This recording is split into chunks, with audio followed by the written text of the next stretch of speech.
यदि आपने डी बाटू यूनिवर्सिटी के अंदर फर्स्ट ईयर या डायरेक्ट सेकंड ईयर के अंदर एडमिशन लिया है और आप अपना पीआरएन नंबर जनरेट करना चाहते हैं तो उसकी क्या क्या प्रोसेस होती है वो समझ लेते हैं। सबसे पहले आपको आ जाना है यहाँ पर अपने गूगल ब्राउज़र के अंदर। यहाँ पर आपको टाइप कर लेना है dbatu.erp। जैसे आप टाइप करोगे यहाँ पर अलग अलग लिंक आ जाएंगी। यहाँ आपको सबसे ऊपर वाली लिंक जो दिखाई दे रही है doctor Baba Saheb Ambedkar technological university, इसके ऊपर क्लिक कर लेना है।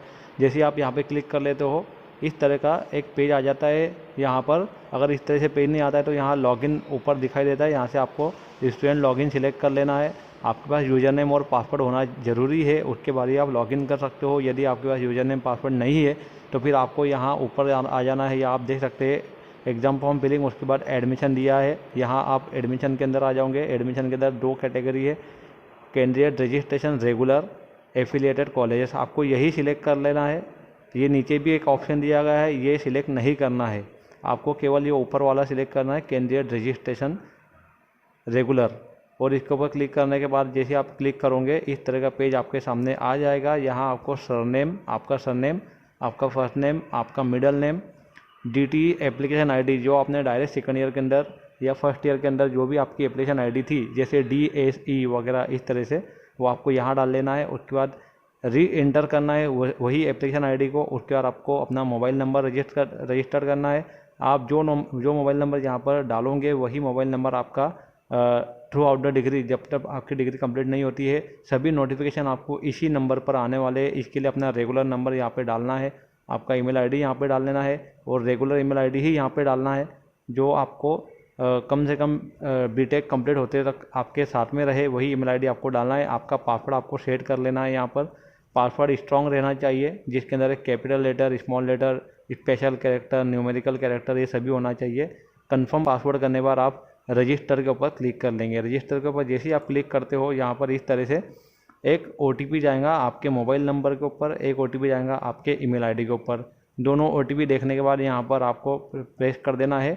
यहाँ पे 4 डिजिट का OTP आएगा आपके मोबाइल नंबर पर, हमने डाल दिया है। ईमेल आईडी के ऊपर जो OTP आया हमने डाल दिया। उसके बाद हम यहाँ पर वेरीफाई OTP करेंगे। जैसे ही वेरीफाई OTP करते हैं हम, यहाँ पर इस तरह से एक पॉपअप मैसेज आ जाता है, congratulation candidate, you are successfully registered with application ID. यहाँ पर एप्लीकेशन आईडी जनरेट हो जाएंगी और this application ID will be user name, और यही एप्लीकेशन आईडी आपको SMS के थ्रू भी आपके मोबाइल के ऊपर आ गई होंगी। अब आप यहाँ से क्लिक हियर टू लॉगिन, इसके ऊपर क्लिक कर लेंगे। जैसे ही आप यहाँ पे क्लिक करते हैं इस तरह का इंटरफेस आपके सामने आ जाएगा स्टूडेंट लॉगिन का। आपको यहाँ यूज़र नेम डालना है, ये यूज़र नेम आपके मोबाइल के ऊपर आया हुआ है। उसी तरह से पासवर्ड जो आपने सेट किया था वही पासवर्ड है, ये आपको डाल लेना। उसके बाद सबमिट बटन के ऊपर क्लिक करना है। जैसे सबमिट बटन के ऊपर क्लिक करते हो इस तरह का आपको लॉगिन पेज आ जाएगा। आपका ये होम पेज है। जैसे आप होम पेज के ऊपर नीचे करके देखते हो इस तरह से आपको दिखाई देगा। यहाँ आपको अप्लाई फॉर एडमिशन, इसके ऊपर जाना है। आपको मैं फिर से बताना चाहूँगा कि एडमिशन टैब के अंदर आना, आपको लेफ्ट साइड में टॉप कॉर्नर में जिसके ऊपर जब क्लिक करोगे तो अप्लाई फॉर एडमिशन आपको दिखाई देगा, इसके ऊपर आपको क्लिक कर देना है। जैसे ही आप अप्लाई फॉर एडमिशन करोगे यहाँ आप ऊपर अपना नाम देख सकते हैं, आपका नाम आएगा। उसके बाद अप्लाई फॉर एडमिशन आप करोगे तो यहाँ इस तरह से एक पेज आ जाएगा, एक इंटरफेस आ जाएगा।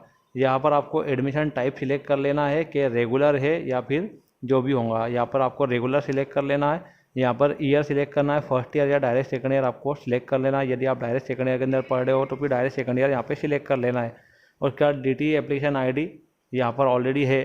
उसके बाद चॉइस कोड आपका, जो भी आपका जिस कॉलेज के अंदर आपने एडमिशन लिया है वहाँ का आपको चॉइस कोड डालना है। उसके बाद आपको यहाँ नीचे आ जाना है, कॉलेज नेम, जिस कॉलेज में आप पढ़ रहे हो वो कॉलेज का नेम डालना है। मेरिट नंबर डालने की ज़रूरत नहीं है। कॉलेज नेम के लिए आप डायरेक्टली अपने कॉलेज का कोड भी डाल सकते हैं यहाँ पर। उसके बाद भी आपका कॉलेज आ जाता है। प्रोग्राम टाइप जो है वो bachelor of technology, bachelor of engineering, जो भी कर रहे हो, ज़्यादातर लोगों का बैचलर ऑफ टेक्नोलॉजी ही है, यहाँ पर बैचलर ऑफ टेक्नोलॉजी कर दीजिए। उसके बाद में प्रोग्राम नेम जो है वो इलेक्ट्रिकल इंजीनियरिंग आएगा या केमिकल इंजीनियरिंग, कंप्यूटर इंजीनियरिंग, जो भी होगा आपका। Candidate type A, type B, type C, अलग अलग कैंडिडेट होते हैं। आप अपने अलॉटमेंट लेटर के ऊपर देख सकते हैं। अप्लाई फॉर TFWS, यस और नो। यदि आपने अप्लाई किया TFWS के लिए तो यस आएगा, अदरवाइज नो आएगा। उसके बाद आपको यहाँ नीचे आ जाना है और एडमिशन कोटा सिलेक्ट कर लेना है, मैनेजमेंट कोटा, इंस्टीट्यूट कोटा या फिर राउंड से। तो कैप राउंड के थ्रू यदि आपका एडमिशन होगा तो आपको सिलेक्ट कर लेना है। ABC ID आपको जनरेट करके रख लेना है पहले। जो कि डिजी लॉकर के थ्रू बनेंगी, और उस ABC ID को यहाँ एंटर कर देना। उसके बाद सेव एंड प्रोसीड के ऊपर क्लिक कर देना है। जैसे ही आप सेव एंड प्रोसीड के ऊपर क्लिक करते हो, देखिए यहाँ आपका एडमिशन डिटेल कंप्लीट हो चुका है। आपको इतने सारे डिटेल्स और भरना है। अभी यहाँ पर पर्सनल डिटेल भरना है, जो कि पहले से ये ऑटोमेटिक आ जाएंगी। स्टूडेंट नेम जो इंग्लिश में आ जाएगा ऑटोमेटिक। उसके बाद आपको यहाँ पर मराठी में टाइप करना है, surname, first name, middle name. ये कैसे टाइप करोगे आप, तो आपको गूगल के अंदर टाइप कर लेना, इधर साइड में आकर गूगल इनपुट या फिर मराठी टाइपिंग। यहाँ पर आप अपना नाम टाइप करोगे, जैसे स्पेस करोगे वो मराठी में कन्वर्ट हो जाएगा। आपको यहाँ लेकर आ जाना है और यहाँ डाल देना है मराठी में आपका सरनेम, नेम और मिडल नेम। उसके बाद आपका फुल नेम जो आपकी मार्कशीट पर वो डाल देना है। फीमेल है या मेल है या ट्रांसजेंडर है, जो भी जेंडर हो वो डाल देना है। मैरिटल स्टेटस अनमेरिड या मैरिड डाल देना है। मदर नेम डाल देना है। उसके बाद आपको यहाँ डेट ऑफ बर्थ डाल देना है। उसके बाद आपको प्लेस ऑफ बर्थ भी डालना है। प्लेस ऑफ बर्थ डालने के बाद आपकी ब्लड ग्रुप डालना है। ईमेल आईडी आपकी ऑटोमेटिक आ जाएंगी। यहाँ पर स्टूडेंट मोबाइल नंबर आपको डालना पड़ेगा। और उसके बाद आप यहाँ नीचे आओगे तो आपको अलग अलग डिटेल भरना है। आधार कार्ड नंबर भरना है, पेरेंट्स मोबाइल नंबर भरना है। यहाँ पर father's name, nationality Indian, domicile Maharashtra, Madhya Pradesh जो भी होगा आपका ये डाल लेना है। रिलीजन आपका जो भी होगा वो डालना है। कैटेगरी डालना है आपकी OBC, SC, ST, VJNT, open. अगर कैटेगरी है तो फिर यहाँ पे कास्ट कौन सी आपकी वो डाल लेना है। उसके बाद आपको यहाँ पर अकाउंट डिटेल डालना है। आपका अकाउंट किस बैंक में है, किस नाम से है, IFSC कोड क्या है, वो सारी डिटेल्स यहाँ पे डाल लेना है। उसके बाद आपको यहाँ पे परमानेंट एड्रेस डालना है, जो भी आपका परमानेंट एड्रेस है। Address, state, district, pin code, taluka, city वगैरह। अगर आपका परमानेंट एड्रेस सेम है करस्पॉन्डेंट एड्रेस से तो यहाँ पे सेम कर देना है, अदरवाइज यहाँ पे नो करके डिटेल भरना। आप यहाँ सेम सिलेक्ट करोगे तो यहाँ डिटेल भरने की आपको ज़रूरत नहीं है। नोट सेम करोगे तो यहाँ पे आपको डिटेल भरना पड़ेंगी। उसके बाद आपको सेव एंड प्रोसीड के ऊपर क्लिक कर देना है। जैसे ही आप सेव एंड प्रोसीड के ऊपर क्लिक करते हो, यहाँ पर इस तरह का पॉपअप मैसेज आएगा, इसको सेव एंड प्रोसीड कर देना है। उसके बाद आपको ये आप देख सकते हैं आप पर्सनल डिटेल भी कंप्लीट हो गई है। यहाँ पे क्वालिफिकेशन डिटेल भरना है। यहाँ एडमिशन बेस्ड ऑन, एडमिशन किस पे बेस्ड है, तो डिप्लोमा, HSC ग्रेजुएशन। यदि आपने डिप्लोमा करने के बाद डायरेक्ट सेकेंड ईयर में एडमिशन लिया तो डिप्लोमा सिलेक्ट कर लेना है। उसके बाद जैसे ही आप सिलेक्ट करते हो, यहाँ SSC और डिप्लोमा की सारी डिटेल्स आपको भरना है। आपने डिप्लोमा और SSC कौन से बोर्ड से किया है, ईयर ऑफ पासिंग क्या था, मार्क्स कितने मिले थे, कितने में से मिले थे, परसेंटेज ऑटोमेटिक आ जाते हैं। 5th और 6th सेम डिप्लोमा का जो भी रहेगा उसमें कितने परसेंटेज वो यहाँ डाल लेना है, कितने मार्क्स डाल लेना है। स्पेशलाइजेशन कौन सी ब्रांच में था आपका डिप्लोमा के अंदर वो यहाँ पे डाल देना है। फिर उसके बाद सेव एंड प्रोसीड कर देना है। आप यहाँ देख सकते हैं क्वालिफिकेशन कंप्लीट हो गया है। अब हम एडिशनल डिटेल में आ गए हैं।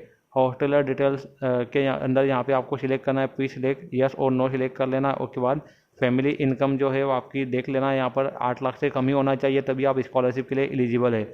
उसके बाद यहाँ पर आप देख सकते हैं कि सब जगह जो है एलिजिबल फॉर स्कॉलरशिप यस। उसके बाद 3 तरह की स्कॉलरशिप का यहाँ पर बताया गया है कि स्कॉलरशिप टाइप कौन सा है।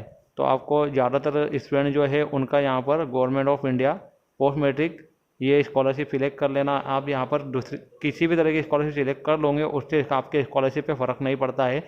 तो आप यहाँ पर अगर SC ST कैटेगरी से हो तो ट्राइबल स्टूडेंट्स आप कर सकते हो। यदि SC ST कैटेगरी से नहीं भी हो तो भी आपको यहाँ पे government of India he select कर लेना है। इससे आपके स्कॉलरशिप पे किसी भी तरह का इफेक्ट नहीं पड़ने वाला, ये केवल एक तरह की फॉर्मेलिटी है। उसके बाद आपको यहाँ सभी सिलेक्ट कर लेना है। कैंडिडेट फिजिकली हैंडीकैप अगर होगा तो यस करना है, डिफेंस सर्विस नो करना है, माइनॉरिटी अगर होगा तो यस और नो करना है, नॉर्थ ईस्ट स्टेट वगैरह ये सभी आप पढ़ के यस और नो अपने हिसाब से कर लेना है। उसके बाद सेव एंड प्रोसीड कर देना है। सेव एंड प्रोसीड करने के बाद आपको जो है अपना फ़ोटो और सिग्नेचर यहाँ पे अपलोड करना है। आपका जो फ़ोटो होगा वो आप यहाँ ऊपर देख सकते 132 पिक्सल बाय 170 पिक्सल की उसकी हाइट और लेंथ होना चाहिए। इस तरह से वो होना चाहिए, उसके बाद ही अपलोड होगा। और आपकी सिग्नेचर भी इस साइज़ में होना चाहिए 150 बाय 250 पिक्सल। जैसे आप यहाँ पे चूज़ फाइल करोगे, आपकी फ़ाइल का लोकेशन आएगा, आप यहाँ पे अपलोड कर देंगे, ऐड फ़ोटो कर देंगे। उसके बाद आपकी यहाँ फ़ोटो दिखने लग जाएंगी। आप यहाँ चूज़ फाइल करोगे, ऐड सिग्नेचर करोगे, आपके सिग्नेचर यहाँ दिखने लग जाएंगी। उसके बाद आप यहाँ पे सेव एंड प्रोसीड कर देंगे। जैसे सेव एंड प्रोसीड कर देते हैं, यहाँ पर हमें डॉक्यूमेंट अपलोड की विंडो आ जाएंगी। यहाँ आप देख सकते हैं कि सारे विंडोज जो ग्रीन कलर में दिखाई दे रहे हैं ये सारे टैब कंप्लीट हो गए हैं। अभी हम डॉक्यूमेंट अपलोड के ऊपर आ गए हैं। यहाँ हम देख सकते हैं कि 9 तरह के डॉक्यूमेंट अपलोड करना है। अभी हर किसी को 9 तरह के डॉक्यूमेंट अपलोड करने की ज़रूरत नहीं है। अगर आपकी कैटेगरी अलग अलग है तो डॉक्यूमेंट कम ज़्यादा हो सकते हैं, लेकिन बेसिकली इतने डॉक्यूमेंट्स लगते हैं। तो आपको income certificate, admission allotment letter, transfer certificate, TC, SSC marksheet, caste certificate, domicile, nationality या फिर Aadhaar card, caste validity, diploma marksheet, इतने सारी चीज़ें 500 KB से कम साइज़ के अंदर आपको पहले से इसको बनाकर रख लेना है, 500 KB से कम साइज़ की। उसके बाद आपको जो है 500 KB से कम साइज़ की बना के रखने के बाद आपको 1 बाय 1 सभी को यहाँ से चूज़ फाइल करना है, फिर अपलोड करना है, चूज़ फाइल करना है, अपलोड करना है, फिर उसके बाद चूज़ फाइल करना है, उसके बाद अपलोड करना है। इस तरह से सारे 9 डॉक्यूमेंट आपके अपलोड हो जाएंगे। उसके बाद 7 प्रोसीड कर देना है। आप फिर जैसे 7 प्रोसीड करोगे पेमेंट डिटेल आ जाएंगी, यहाँ आपका नाम दिखाई देगा, मोबाइल नंबर दिखाई देगा, पेमेंट अमाउंट और ईमेल डिटेल दिखाई देंगी। आपको यहाँ वेरीफाइड डिटेल के ऊपर क्लिक करना है। जैसे आप वेरीफाइड डिटेल के ऊपर क्लिक करते हो यहाँ पर चेकआउट दिखाई देगा, आपको यहाँ पे चेकआउट के ऊपर क्लिक करना है। यहाँ पे आपकी सारी डिटेल दिखाई देंगी। आपको यहाँ पर नीचे आ जाना है। आप जैसे ही नीचे आते हो टर्म्स एंड कंडीशन दिखाई देंगी, I accept all terms and condition, इसके ऊपर क्लिक करके आपको प्रोसीड कर देना है। जैसे ही प्रोसीड करते हो आपके रजिस्टर्ड ईमेल आईडी के ऊपर एक OTP आएगा, वो आपको यहाँ पे डाल लेना है। जैसे आप यहाँ पे ईमेल आईडी के OTP डाल देते हो 6 डिजिट का रहेगा। उसके बाद आपको वेरीफाई कर देना है। उसके बाद आपका इस तरह से पेमेंट विंडो ओपन हो जाएगा। या आप चाहे तो UPI से या credit card, debit card, net banking वगैरह से भी आप इस यहाँ पेमेंट कर सकते हैं। आप जिस भी तरह से पेमेंट करना चाहो उस तरह से पेमेंट कर सकते हैं। उसके बाद हम यहाँ पर हमारा पेमेंट मोड सिलेक्ट कर लेते हैं और हमने पेमेंट यहाँ पर कर दिया है। हम जैसे ही यहाँ पेमेंट करेंगे इस तरह का विंडो आ जाएगा, पेमेंट सक्सेसफुली रिसीव्ड। यहाँ पर रजिस्टर रेफरेंस नंबर रहेगा उस तरह, और यहाँ पर हमें गो टू, जैसे हमारा पेमेंट हो गया, गो टू होम पेज आना है। आपको डबल पेमेंट नहीं करना है। अभी हम देख सकते हैं यहाँ पर कि पूरा पेज चला गया है। यहाँ पर 404 तरह का यहाँ पर एरर बता रहा है। अगर यहाँ इस तरह का एरर बताता है तो आपको लॉग आउट कर लेना है। लॉग आउट करने के बाद वापस लॉगिन कर लेना है। हमने लॉग आउट कर लिया है, फिर हम वापस से लॉगिन करेंगे। यहाँ यूज़र नेम और पासवर्ड हम डाल देंगे। जैसे हमने यूज़र नेम पासवर्ड डाला है, यहाँ वापस से हमें एडमिशन के ऊपर आना है, अप्लाई फॉर एडमिशन के ऊपर क्लिक करना है। हम जैसे ही अप्लाई फॉर एडमिशन के ऊपर क्लिक करेंगे हमारा यहाँ पे फॉर्म डायरेक्ट आ गया है, क्योंकि हमारा फॉर्म अभी सबमिट होने की करीब करीब है।